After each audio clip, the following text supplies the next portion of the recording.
So what I do when I improvise like this, whatever the rhythm is behind, is that I try to don't even think that there is, you know, the bar to separate the measures.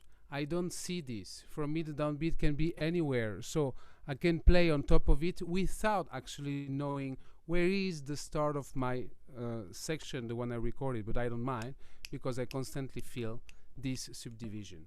So to make it even more clear, the way to feel any music you play without the line of the measure.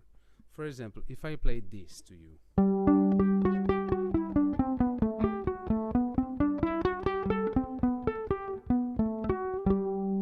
This one, for example, was something expected. You could expect that it would end to... But now, if I do...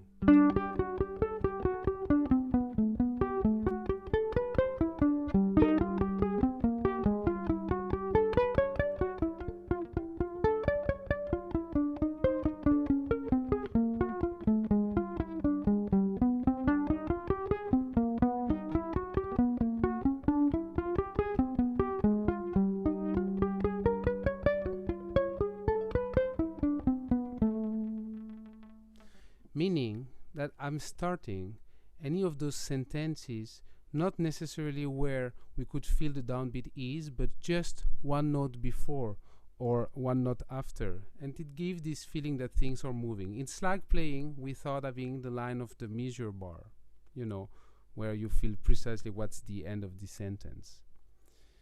Does everyone understand kind of something about what I'm saying in general? Yes. Maybe you can turn on your microphone to say hi. It's going to be the first time I talk only myself to give a masterclass. Oh, hi. Can you hear me? I do, properly. Yeah. Oh, I love, there's so much to absorb. I mean, it's great information. And some of it I'm not catching, but other things I'm getting right on. Much of your use of improvisation reminds me, it's very reminiscent of, I'm old, so forgive me, of Jean-Luc Ponty in the 70s, Cosmic Messenger. And that's a great thing because I never knew what, I mean, I like the way it sounded, but you made it make sense to me rhythmically in a feel. I always knew it was something that you can't write down.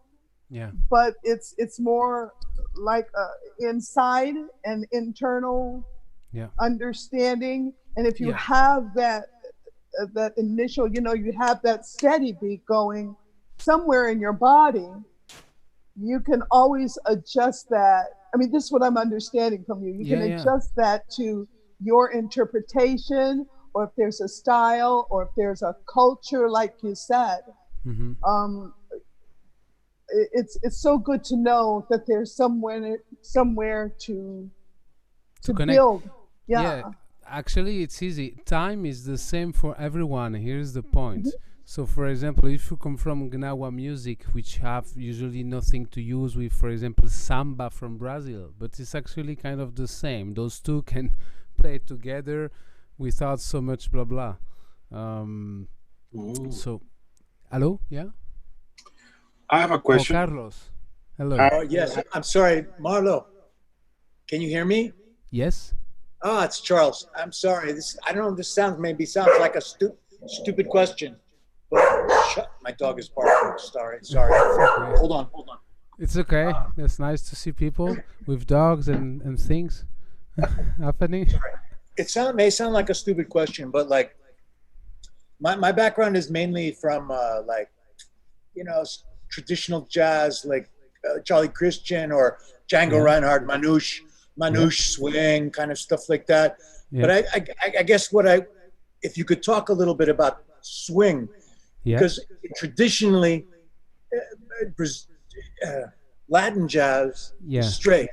Yeah, you're right. I know what you mean. Yeah. So if you could just talk a little bit about the difference between the two things, because there's a huge difference between notes that are like when you're playing this kind of rhythm that you're playing on the violin or with your fingers.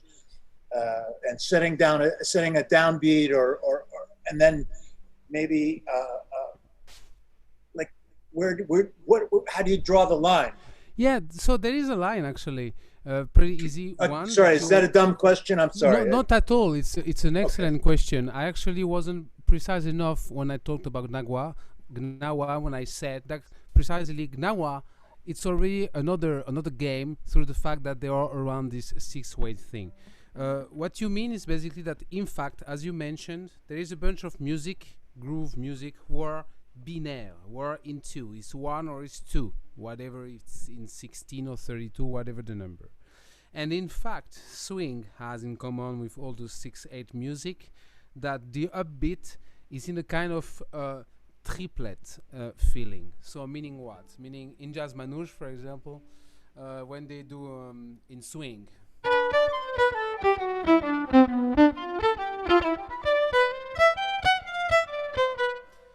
When they write this, they actually write quarter notes. 8 notes. So actually, if you think about it, it's a big problem, because this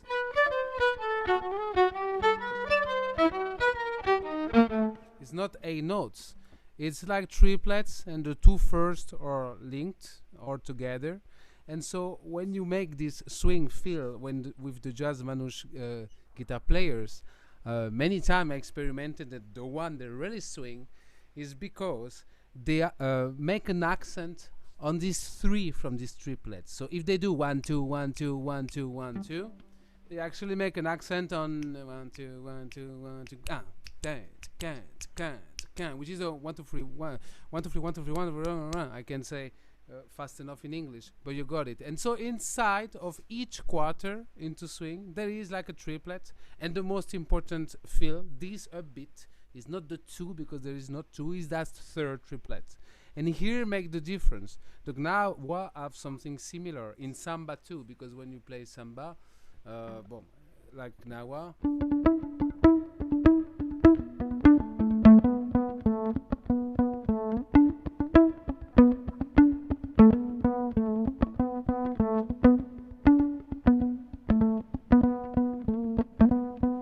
so an ear make the difference between playing justement binaire and playing ternaire, as we do in jazz manouche or in swing in traditional jazz music. Yes, but I think this is probably what we call swing and groove, but swing and groove are brother and sister, same family, and then feel a bit different. Thank you. Sure. Thank you. Carlos? I had a question related to the. I mean, I have a lot of questions, but Oh, nice. that piece that you gave us, the one before the last question, and that you gave us but you went to the root chord. I mean, you went you went through a series, and then you show us how to change it so that it can be much better improvised. I mean, When I was improvising with the bow, you mean? yeah, with the bow. Okay, yeah. And then, but the only problem is that I see that if you apply that to the, I mean, if you end up on the root chord and then you go to the fifth first, and then, you know, it creates a kind of an ending, but without the ending, how do you make up the rest? I mean, how do you make up the fifth of the rhythm of the sequence I just recorded before and I improvise on top of? That's right. Yes. Well, here's the point. This is why I was saying maybe a bit fast, because but that everything is one. That fifth that I did record, because it was in fact in 5, this loop,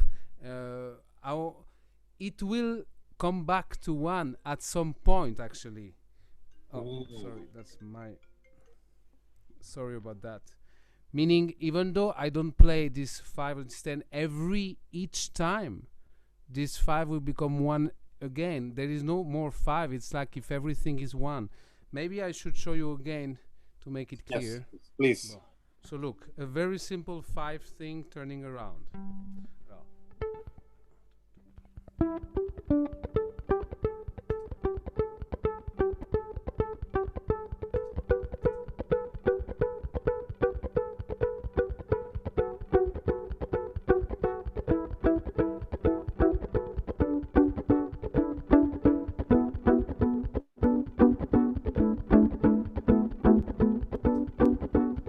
Okay, 1, 2, 3, 4, 5, 1, 2, 3, 4, 5. And then on top of that, I'm not gonna try to play on 5, I'm not gonna try anything, I'm gonna play just binaire.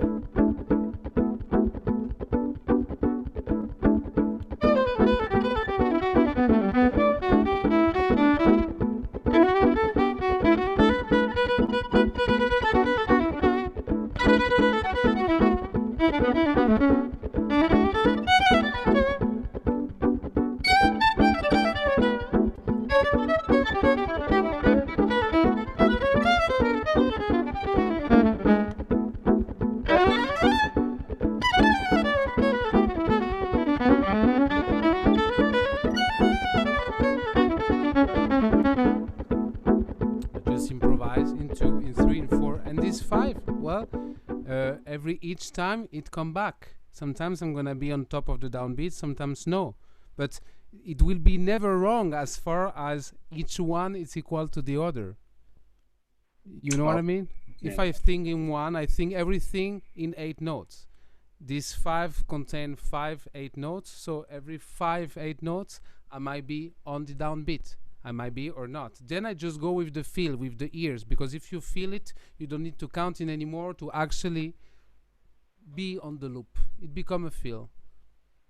Okay. So if you're not used to that, a loop station or just improvising into something within 5, in 7, whatever, improvising until you don't even know. It happens sometimes that I play something I don't know in which time signature we are. I truly don't know. And then I have just to think about, oh, this is a 13. All right. But I don't know, because I feel each subdivision of those 13, meaning I feel the 13th beat, the 13th beat. You know what I mean? So in the 5, I feel the 5 8 notes, each of them equally. So I mean, constantly in 1 1 or 1 2. In 1 2 means that every 2 sequence of 5, I'm gonna come back to the downbeat after 10, etc. Depend of the numbers, but then it's just numbers. The feel of it take over the whole situation. Okay. And that's the reason why the one that we were talking about before, the quicker rhythm. The what? The quicker. The where you play the quicker. Yeah. I mean, you know, it's always I don't want to say retarded, but it's always late. It's always late. One note. This. That's right.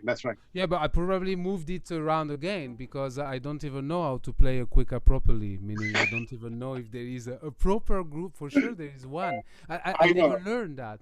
I know. I mean, but we had the same problem. I'm from Venezuela myself, and we have the same problem, the same issue with the 3/4, the 3/4. Yeah, but you have something like that. Yeah. We play with 6/8. Yeah, I know. I mean, we play with 6/8 on top of 3/4. Yeah, that sounds amazing though. It's one of my favorite one. Okay. La Cosa Venezolana. Yeah, I know. Goodbye, Pam. You're saying goodbye, right?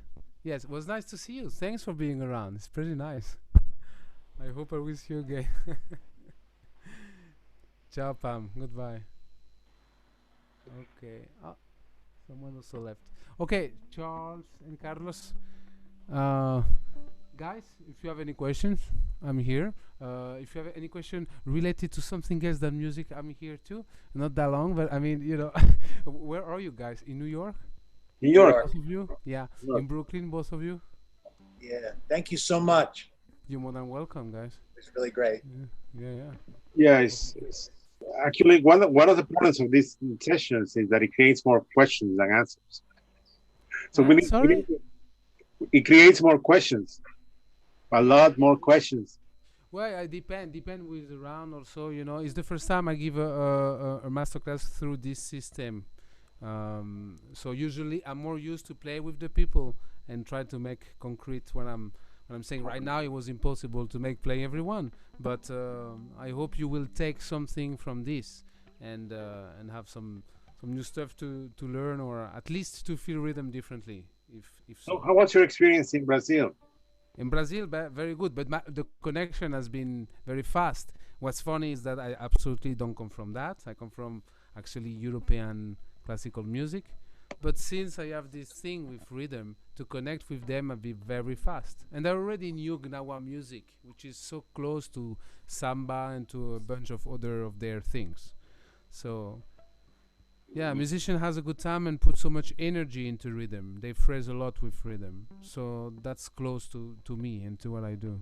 Have you explored the music of the Northern Africa? No, I didn't explore. I just basically been partly living there at some point, and I played with so much local musicians, orchestras, but also those Gnawa musicians who are all around. I spent a lot of time with them. So that has been a bit my first step into what I would call black music. Yeah. Well, thank you very much for this. You're welcome, guys. Thank you so much. You're welcome. I suppose I closed the. No. Okay. Yeah, here I am. Okay. I didn't go anywhere. I've been here the whole time enjoying the class. And yeah, I just wanted to say, I just want to take a second and say thank you so much, Mario, for such a fascinating. No, Zach, you're welcome. I did my best to don't be too complicated, but probably I was because I'm French. So and no, never. Yeah, it was more like a talk because I couldn't be connected with talking with the other that easily.